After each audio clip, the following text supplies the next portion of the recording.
Noem, thank you very much. It's good to have you with us today. We all saw what happened in the video of that room when he was physically taken out, and you heard just now his response, and I understand you had a personal conversation with him as well. So what do you want to say about all of this?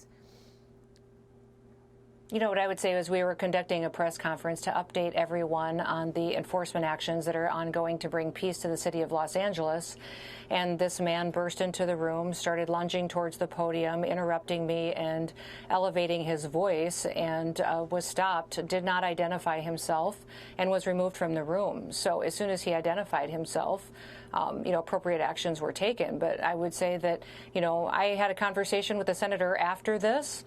We sat down for 10 to 15 minutes and talked about the fact that nobody knew who he was. He didn't say who he was, that until he was already had been lunging forward and people were trying to detain him for quite a period of time, and that this, we're leaders, we're public servants. And if he had requested a meeting, I would have loved to have sat down and had a conversation with him. That coming into a press conference like this is political theater. It's wrong, and it does a disservice to this country and the people who live here. So we sat down, had a conversation. We probably disagree on 90% of the topics, but we agreed to exchange phone numbers. We'll continue to talk and share information, and I think that's the way it should be in this country. I wish he would have acted that way in the beginning instead of creating a scene like this. Well, you're saying that nobody knew who he was, and if they did, he would have been treated differently. And you just heard his comment. He said, if this is the way they treat a U.S. senator, you can only imagine how others are being treated in these deportation efforts. What would you say to that, Secretary? Yeah. I think his statement is absolutely ridiculous. This man burst into a room, started advancing towards the podium, interrupting an opening statement, elevating his voice, shouting questions. People tried to stop him from interrupting the press conference. He refused and continued to lunge towards the podium, and that is when he was removed from the room. So the way that he acted was completely inappropriate. It wasn't becoming a U.S. senator or a public official, and perhaps he wanted the scene, and that's what he wanted. But I think the American people are sick of this kind of action. I think the American people are tired of this. They just want the truth, and they just want to know what's happening, and that's what we were trying to provide.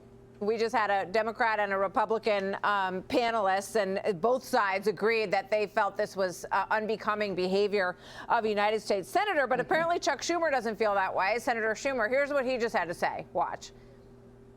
Mr. President, I just saw something that sickened my stomach. The manhandling of a United States senator. We need immediate answers to what the hell went on. How can these federal agents get away with this? Is the President of the United States telling folks to go down and start arresting United States senators? What would you say to them, Secretary? Well, he was never arrested. He was never arrested, and nobody knew who he was when he came into the room creating a scene. He was removed from the room, and yes, they started to put handcuffs on him when he finally identified himself, and then that was stopped. They said he wants to talk to you. I said, sure, I'd love to sit down and visit. So we went to a room and visited for 10 or 15 minutes and then exchanged phone numbers. So I just, I'm so sick of the politics, Martha. This is literally people's lives. We have criminal gangs and terrorists out on our streets that we're trying to remove from Los Angeles. I mean, people just need to get over themselves and have the backs of law enforcement and this president who just want to clean up America and make it safe again. Yeah, we watched your whole news conference, and then Todd Lyons speaking as well, the director of ICE, who we've spoken with many times, talking about the importance of removing these criminals from the streets. I thought it was very interesting, this exchange with Peter Doocy and President Trump about, who is being detained, who's being arrested, and maybe some changes perhaps to some of the, how some of these situations will be handled. Listen to what President Trump just said about the people who work in the farmlands in California. Watch. Our farmers are being hurt badly by, they have very good workers. They've worked for them for 20 years. They're not citizens, but they've turned out to be, great. And we're going to have to do something about that. So what are your thoughts on that?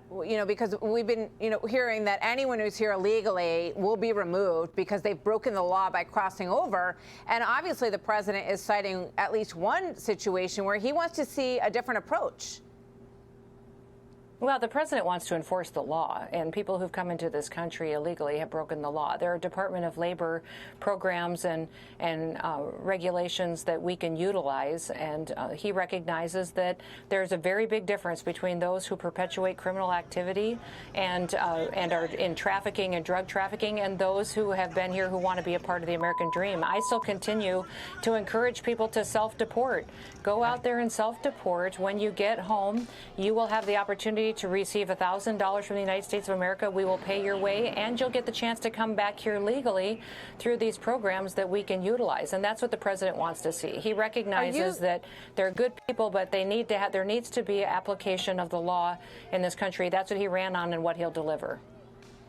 Are you seeing an increase in that? Because I heard you make that point today as well, Secretary Noem, and I thought, is that part of these operations? Obviously, you want to get these criminals out of the country who you have detainers for, but do you also want to encourage people to be a little bit jarred by this and say, you know what, I'm going to do the app and I'm going to take the $1,000 and I'm going to get out of here?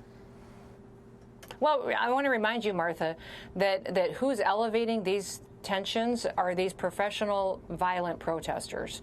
You know, people have the right to peacefully protest, but then you have professionals that have been funded by NGOs, some of them by former government grants under Joe Biden.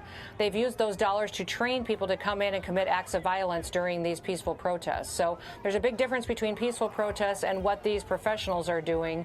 That's what's escalated the tensions. All we've been doing is enforcing the law, and I would tell everybody, if you wait till we arrest you and remove you from the country, you will never get the chance to come back to America. Right. The president's been very clear on that. So self-deport, and then we will help facilitate you coming back here legally and getting the chance to live the American dream. Are you seeing an acceleration of people taking that option in the course of last week? We are. I would encourage everybody, download the CBP Home app. Download that app. We will buy your plane ticket. We'll help you get home. When you get there, you'll get $1,000, and we'll facilitate you getting a process to where you can be here and be a part of our future. Well, I know you talked a lot about the attacks on your officers and concussions and having pieces of cement thrown at them, which is just absolutely horrible criminal behavior that we've watched play out here. So we wish them well out there on the streets, and we thank you for being with us today. Thank you, Secretary. Yeah. Hey, Sean Hannity here. Hey, click here to subscribe to Fox News YouTube page and catch our hottest interviews and most compelling analysis. You will not get it anywhere else.